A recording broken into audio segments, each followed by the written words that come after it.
Hello everyone, hope you're all doing well. As you may have guessed, we're going to continue with this project and modify it to attempt the classification of the SciFAR dataset. This is simply the MNIST convolutional project from earlier. If you for some reason don't have access to it and lost your project, it is available in the GitHub link that was talked about in the introductory section of this course. You can feel free to use it as a starter project for this section. We will rename our project to SciFAR 10, as I've already done. And the first thing we want to do is actually load the SciFAR 10 dataset rather than MNIST. This used to be MNIST. Make sure it says SciFAR 10. And we do the same thing for the validation dataset. SciFAR 10. One thing to note is that the SciFAR 10 images are not 28 by 28. Rather, they are 32 by 32.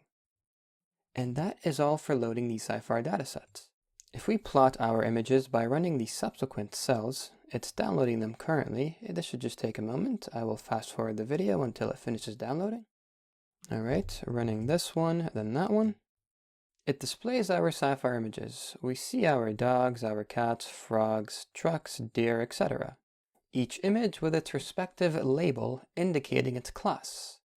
To get a better visual of what class each image belongs in, it follows that planes belong in class 0, cars belong in class 1, birds in class 2, cats belong in class 3, deers in class 4, dogs in 5, frogs in 6, horses in 7, ships in class 8, and trucks are in class 9. 10 classes in total. So what we'll do actually is declare a list of classes, which specifies the classes in order. So right at image convert, we will press Alt-Enter to create a new cell and declare a classes collection type, which will include plane. Make sure these are in the order that I write them in. Otherwise, you will have inconsistent results. Cat, deer, dog, frog, horse, ship, and truck. All right, and now since the labels or the predictions represent ordered numerical representations of these classes, we can use each respective label to index through our classes list and output the appropriate class. Running the following cell. Should run this one first and try again. And this gives us a better visual representation of the class that each image belongs in.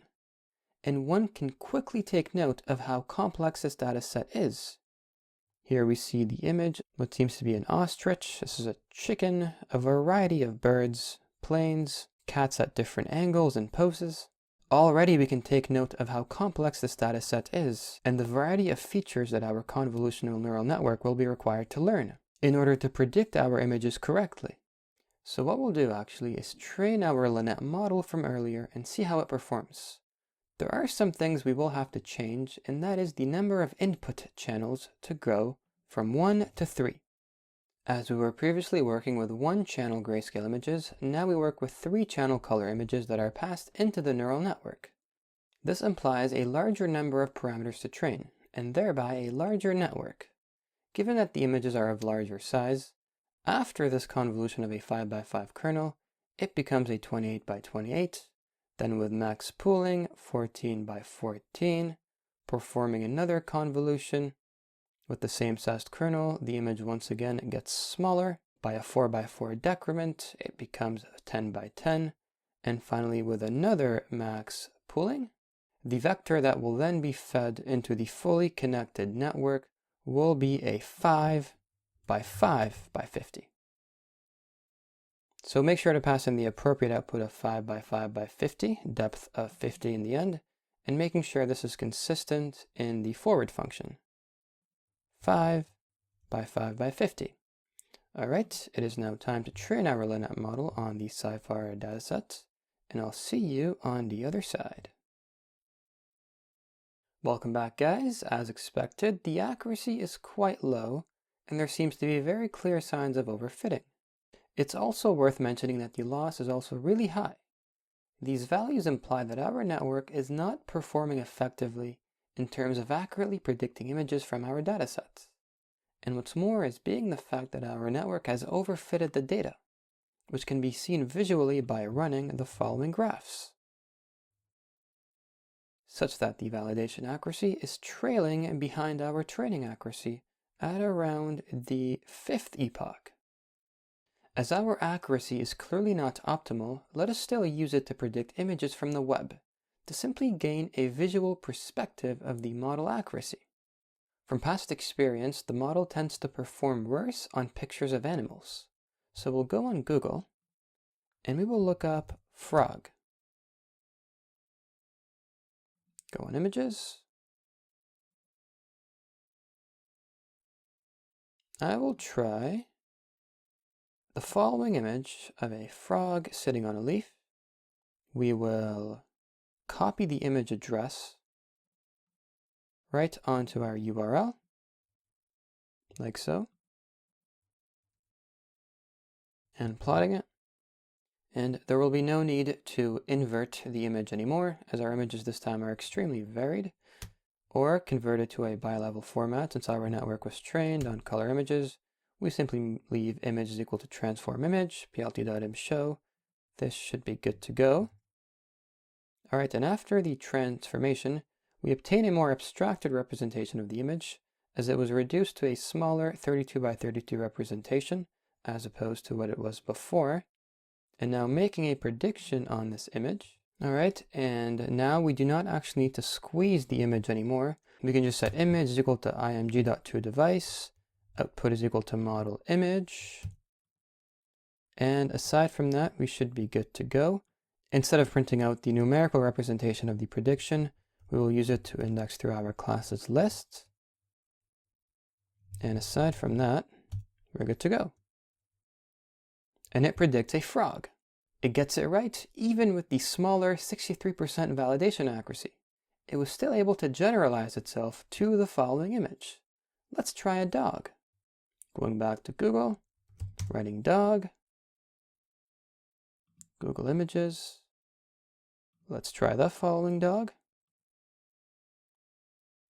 Copy image address right onto Sci-Fi 10. All right, let's try this again.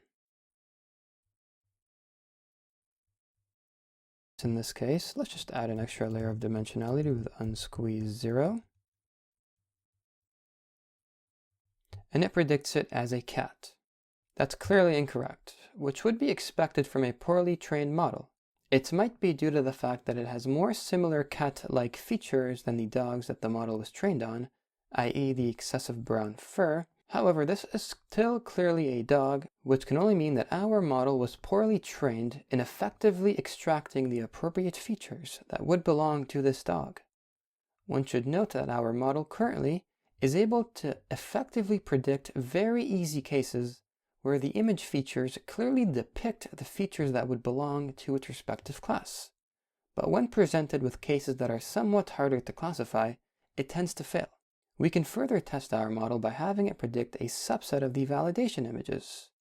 Before doing so, recall that the prediction or label corresponds to a numerical representation of a class.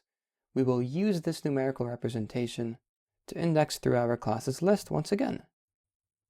Classes, here, and here as well.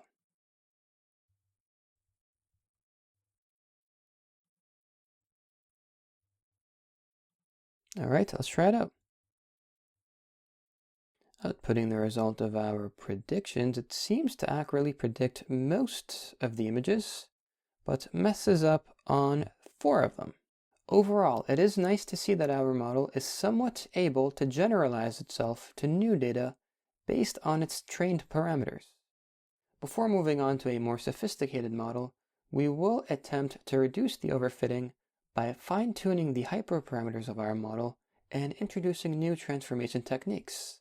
We begin that process going forward.